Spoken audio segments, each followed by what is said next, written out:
Зараз в Інстаграмі і в Threads активно обговорюється ситуація, де панянка отримала шалене загострення, розацея після космоцевтики, яку вона використовувала за призначенням дерматолога.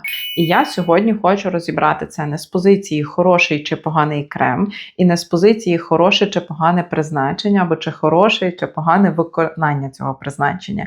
Тобто тут нема мети в цьому відео мені осудити когось із учасників подій, а є мета розібрати, що відбувається, чому таке могло би статись, тому що насправді інформації вхідної є дуже мало, і з інтернету якихось всяких таких історій неможливо побачити повну картину, але ми можемо зробити висновки, як нам не потрапляти в схожі ситуації. З вами косметологиня Ліля Цимбалюк, ви є на каналі Секрети косметолога, і тут я, як косметологиня з 13-річним досвідом, розказую про те, як свіжо і молодо виглядати в будь-якому віці без уколів. Чому без уколів? Бо це безпечний шлях отримання того, що сьогодні почало вважатися нормою в нашому суспільстві в питаннях догляду за собою. Окрім того, що я є авторкою цього YouTube-каналу, я також є власницею студії косметології та масажу у Львові і консультую онлайн і в студії. А також ми відкрили інтернет-магазин Чічка, де є догляд за шкірою обличчя, тіла і інтимною гігієною. Якщо вас цікавить, можете зайти, подивитись, там є чимало добірок по догляду за певними станами та типами шкіри. Я щиро вдячна цій дівчині за те, що вона мала сміливість поділитись таким станом, тому що насправді дуже мало людей готові себе показувати в такому вигляді. Я щиро вам вдячна, якщо ви це відео бачите. Чому? Тому що, по-перше, я маю можливість показати, що може бути. По-друге, ми маємо можливість обговорити те, що хронічні стани, а розацея – це є хронічне захворювання шкіри, яке, коли піддається лікуванню, як і будь-який інший хронічний стан, може виходити в терапії через загострення. І, на жаль, про це дуже рідко говорять, бо здебільшого маркетинг у нас подає таку історію, що ось ми вам дамо ось цю пігулку, ви нею одненькою будете користуватися, і все буде прекрасно і чудово.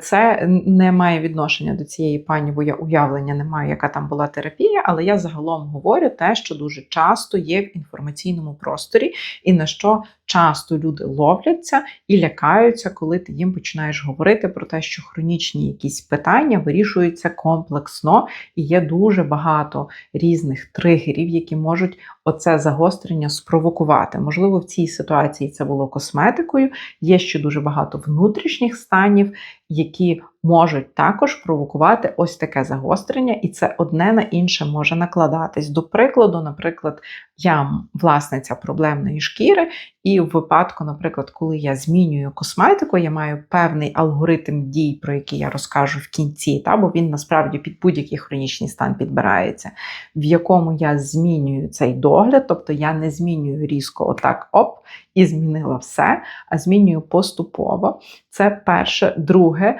може бути таке, що, наприклад, я вирішила, що от зараз я буду змінювати догляд, але паралельно в житті в мене стається якась ситуація, де я погано їм, жахливо харчуюся, в мене шалений рівень стресу, а зараз це може статися просто за будь-якої обставин є дуже багато, які можуть це спричинити. І на фоні ось цього стресу у мене буде загострення акне, і я можу казати, що це косметика.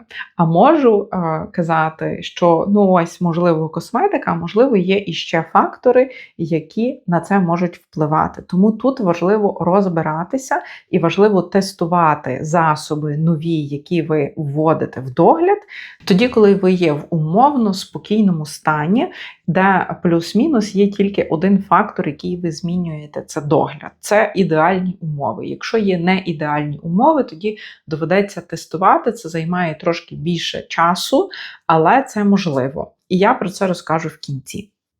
А ще я цій пані хочу побажати швидкого і легкого відновлення, і також в процесі цього загострення зрозуміти, що саме для вас стало тригерами, для того, аби мінімально протягом життя потрапляти в подальшому в такі ситуації. Не все, що ви мастите на шкіру, є безпечним. Це фраза із одного із відео, які ця пані опублікувала в Threads, зокрема, і я з ним супер згідна. Я вам дуже дякую те, що ви це сказали і що ви це показуєте в своїх соцмережах. Власне, для цього я і веду YouTube канал, бо, по суті, це є така маленька просвітницька робота в культурі догляду за собою і того, що в магазині і в аптеці можна купувати у вільному доступі засоби, які дуже часто є небезпечними, особливо якщо їх використовувати без розуміння того, як працює шкіра. І іноді навіть за призначенням фахівця, якщо, можливо, були якісь там нюанси, не так призначено, не так проговорено, не так використано. Словом, є багато факторів, які на це можуть впливати, але розуміти, що використовувати якісь активи важливо з розумінням стану свого шкіри і типу шкіри. І тоді, коли шкіра не має запалення і вона не є в гострому стані, чи в такому стані, який дуже швидко може перейти в гострий. І тільки після того використовувати активи.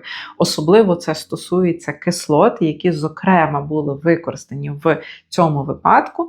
Так, вони доказові, так, там не супервелика концентрація, тобто азелинової кислоти в тих засобах є тільки 10%. На противагу, наприклад, дерматологи дуже люблять призначати аптечні засоби Skinoren, який буде містити 15 або 20%, і він дає супервелику сухість, почервоніння і так далі, але чомусь я на просторах інтернету з загостреннями після цього засобу не стикалася. Це теж для мене наразі загадка. Чому так відбувається, що якщо стається якесь загострення після призначення косметолога і косметичних засобів, які купилися в салонах, це активно обговорюється, але чомусь не активно обговорюється, коли це призначив дерматолог і людина купила в аптеці. Я би хотіла, щоб було і, бо, як на мене, не ок замовчувати, що бувають якісь загострення, але вже якщо говорити про це, то говорити об'ємно. І за таких, і за сяких обставин. Тому що, на моє переконання і мій досвід, за оцей період, що я працюю, фахівців і добрих, і поганих є у різних сферах дуже багато. І наявність освіти далеко не завжди говорить про наявність знань, наявність критичного мислення і наявність клінічного мислення. Це є 3 складових, які дуже важливі в роботі з клієнтами і з пацієнтами, бо як би ми не хотіли, але косметологія – це є частина медицини, і ми працюємо з шкірою, як з органом, який є в цілій системі під назвою людина. І ми не можемо дивитись на нього вирваного з контексту і окремого, як окремий організм, і тільки на нього впливати. Ми маємо враховувати безліч факторів, які впливають на людину, і тільки тоді ми можемо мати якісь стійкі, стабільні і прогнозовані результати.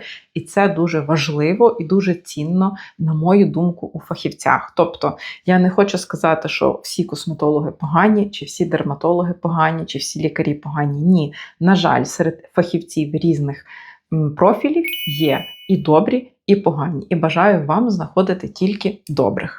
Отже, фіксуємо. Навіть у хорошого фахівця може статись загострення, тому що це є частина фізіології, так працює наше тіло, особливо за певних обставин. Зараз я це розкажу. І навіть хороший засіб теж може давати загострення, тому що це, власне, є частина також фізіології.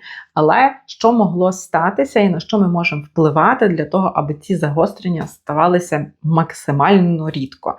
По-перше, не тестувати засоби тоді, коли в нас несеться щось в житті, якийсь суперстрес або ще якісь історії. Тобто на ці періоди ми не вводимо жодних активів. Якщо, наприклад, ви почали щось тестувати, і у вас стається ситуація, де ви мало спите, погано харчуєтесь, у вас є підвищений стрес, нетиповий до того, що відбувається. Бо я розумію, що це так звучить, ніби я в якійсь іншій країні живу, але я теж живу в Україні, і в нас є теж, на мене теж впливають ті обставини, які є, на які ми не маємо впливу. Але є все ж особистісні якісь фактори, і ми все ж адаптовуємося до зовнішніх чинників, кожен своєю мірою. Тобто, якщо стається щось екстра таке, де ми більше стресуємо, то в цей період часу ніякі активи ми не вводимо. А якщо навіть якщо все ж з фахівцем ви вводите, ви маєте фахівцю озвучувати. Якщо іде якась сухість, почервоніння, свербіж, печіння і так далі при введенні цих засобів, тоді ви змінюєте частоту використання або, можливо, зовнішньо додаєте ще засоби, які будуть відновлювати захисний бар'єр шкіри. От, власне, що я побачила в цьому прикладі, який був медійно озвучений, людина показала, що їй призначили 2 засоби. Це крем, який містить дуже багато активів, і у випадку я, наприклад, його завжди призначаю зверху з засобами, які будуть відновлювати захисний бар'єр шкіри, і це важлива частина, бо як би не писав виробник, але є клінічне критичне мислення, і цим нехтувати не потрібно. Це перший момент такий, на який я звернула увагу. Я би хотіла, щоб на це звертало увагу більше колег і більше також клієнтів, в тому числі. Тобто, якщо вам дають якісь активи, ви маєте питатися, чи порушують вони захисний бар'єр шкіри, а якщо порушують, то як це можна зменшити цей вплив. Так? Тобто, якщо взяти ще один засіб, який буде його відновлювати, ймовірність того, що таке станеться, буде значно менша. Це перше. Друге, це там була призначена пінка, яка використовується для проблемної шкіри. Можливо, в цій ситуації це було актуально, але загалом дуже часто засоби, які призначаються для проблемної шкіри, вони містять АХ-БХ-кислоти, і вони досить часто, в принципі, полегшують ситуацію, але так само досить часто вони стають тригерами для таких загострень.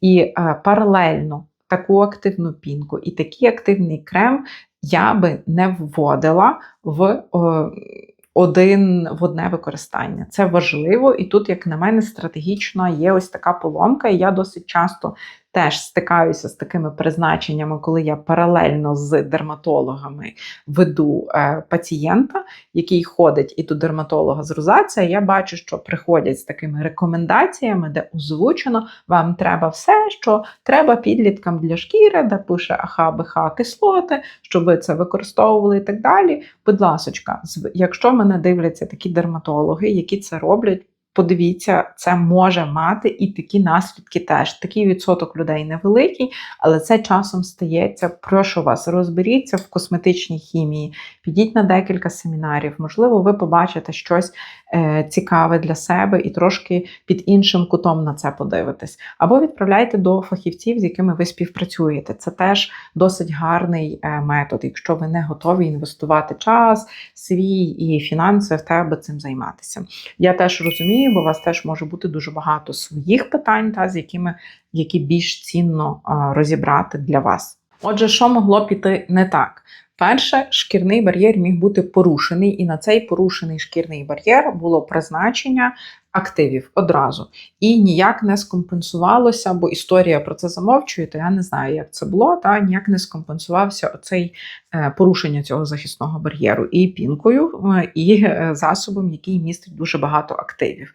Це перший момент. Тобто, порушений захисний бар'єр – це відчуття сухості і, можливо, навіть десь якісь лусочки.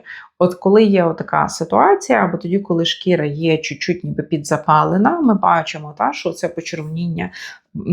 Словом, люди, фахівці, які працюють, розуміють, про що я.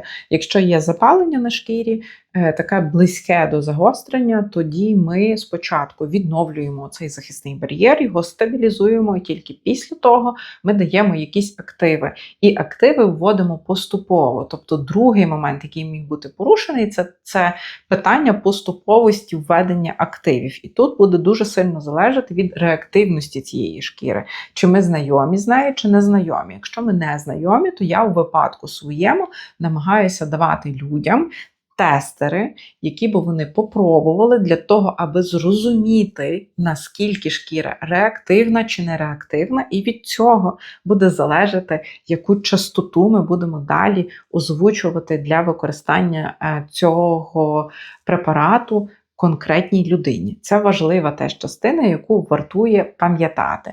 Третій момент, який міг піти не так. Нема зворотнього зв'язку, нема супроводу. Дуже часто я теж з цим стикаюся, що щось іде не так, і людина замість того, аби прийти і обговорити цю ситуацію, одразу тікає до іншого фахівця. Але насправді найефективніше там, де ви, якщо мова йде про адекватного фахівця, там, де сталося оце загострення, обговорити це із фахівцем, який вам це призначив, і з, можливо, іще кількома фахівцями для того, щоб для себе зрозуміти, що робити саме вам у цій ситуації. Бо можуть бути різні історії. Я говорю зараз про класних колег, які вміють працювати з ось такими якимись запальними моментами. Це третій момент, і він важливий. Оцей зворотній зв'язок від клієнта і можливість мати якийсь мінімальний супровід. Наприклад, наші клієнти таку можливість мають, коли є потреба такої комунікації. Четверте, надто агресивне очищення, яке в комбінації з ось цими засобами могло дати порушення захисного бар'єру додаткової, шкіра могла так зреагувати. П'яте – це відсутність емолентів, які би відновлювали захисний бар'єр шкіри на період введення. Шосте – це могло бути безліч внутрішніх причин, які могли провокувати такий стан, і могло просто так співпасти. Ми цього не знаємо, просто розбираємо це є інформаційне поле, я розбираю для того, щоб менше людей потрапляло в таку ситуацію. Підсумуємо. Загострення може бути частиною терапії. Це перше. Друге. Загострення можуть ставатись навіть на класні, хороші засоби, просто тому, що людину не так ведуть або не врахували реактивність та чутливість цієї шкіри. Тому для мене хороший спеціаліст – це не той, який ніколи не мав якихось таких загострень, а той, який вміє шкіру безпечно проводити крізь процес терапії. І це важлива частина, і це вартує пам'ятати для себе також. Ще один величезний аспект. Люди починають боятися догляду, навіть базового, після ось таких відео. Тобто вони побачили, що є реакція на якусь класну косметику, ніби її призначив фахівець, і це ніби формує загальний суспільний страх про те, що от косметика – це тепер погано. Але насправді це не так відбувається. Дуже часто проблема не в косметиці, а в хаотичному її використанні. Давайте будемо відверті. Сьогодні більшість навіть підлітків мають десятки різних баночок з кислотами в домашньому догляді, які вони використовують для догляду за шкірою. І потім до мене приходять з і прищами, і суперсухою шкірою, і дуже часто батьки абсолютно не розуміють, що з цим робити. І таких не тільки підлітків, але й дорослих людей є дуже багато, тому що ми дивимося поради в Тіктоці, в інших соцмережах і хаотично висмикуємо те, що нам здається активним, потрібним і цікавим. Абсолютно уникаючи того, що догляд – це є цілісна система, де кожна частинка виконує свою функцію. Якщо щось висмикувати і висмикувати тільки активи, ми можемо мати загострення різноманітних станів. І, на жаль, це важливо. Я обіцяла на початку відео розказати вам, як вводити засоби для того, аби не було таких суперактивних реакцій. Частину я вже розказала, що шкіра не має бути реактивною в період, коли ми це вводимо, не має бути супер якогось стресу, коли ми вводимо ці засоби, і має бути відновлений захисний бар'єр шкіри настільки, наскільки це можливо для конкретної людини. Бо, наприклад, в моєму випадку повністю його відновити вже не вдасться. І це факт. Тобто я поки використовую якісь там певні засоби, все плюс-мінус стабільно. Але як тільки я припиню це робити, то за дуже короткий період часу він буде продовжувати порушуватись, і для цього є ціла купа причин внутрішніх, про які я розкажу в наступному відео вам. А зараз я хочу сфокусуватись на тому, що коли ви берете ось ці активи, ви маєте дивитись, чи є у вас сухість, відчуття сухості і чи є десь дрібне лущення. Це перших два важливих моменти. І наступний момент – ви не вводите ці засоби перед якоюсь важливою подією. Я вас прошу, і пробники, які ви використовуєте взагалі в домашньому догляді, ви не використовуєте перед якоюсь подією, тому що пробник є для того, або тестер, є для того, аби ви подивились, чи немає якоїсь екстравагантної реакції, чутливості індивідуальної і так далі. Якщо ви це починаєте робити перед якимись подіями, або починаєте лікувати якийсь хронічний стан перед важливою подією, то ви можете отримати ось таку якусь неочікувану ситуацію, і приємного від цього буде дуже мало і для вас, і для фахівця, який вас веде. Тому значить фіксуємо. Активи вводимо поступово, даємо зворотній зв'язок фахівцю, який вас веде, і просимо тестери. Максимально, де є тестери, там важливо людям з реактивною чутливою шкірою. Розація – це завжди має таку історію. Ви пробуєте і тестуєте ці засоби, і вводите їх поступово відповідно до того, як вам озвучує фахівець. Ось це такі міри, які важливо враховувати для того, аби було поменше ось таких історій. І ще важливо дуже теж користуватися сонцезахистом, тому що сонце дуже сильно порушує захисний бар'єр, і ми бачимо наслідки ці зазвичай через 2-3-4 тижні після того, як ми приїхали з якоїсь сонячнішої країни, ніж Україна. І потім ми маємо загострення акне, загострення інших хронічних станів, які дуже часто, дуже рідко точніше, люди поєднують з ось тим, що вони поїхали відпочити і думають, що це акліматизація, а це, власне, наслідок дуже активної інсоляції, якою хтось знехтував. Отака шкіра вам віддає і каже вам все, що вона думає про те, що ви зробили. Якщо у вас стається ось такий гострий стан, який ви побачили на початку відео, ви обов'язково з цим гострим станом звертаєтесь до дерматолога, не до косметолога. Навіть якщо ви дуже боїтесь лікарів, знайдіть класного дерматолога і до нього звертайтесь. Його задача, цього дерматолога, буде зменшити ось цей гострий стан. І після того, як цей гострий стан зменшується, ви приходите до косметолога, який вам підбирає догляд, який буде зменшувати симптоматику і дозволить вам краще контролювати цей стан. І за потреби може підбирати якісь послуги, які ви зможете використовувати для того, щоб вам емоційно було приємно дивитись на своє відображення. Таких технологій є зараз достатньо, питання вашого бажання і можливості цим користуватися.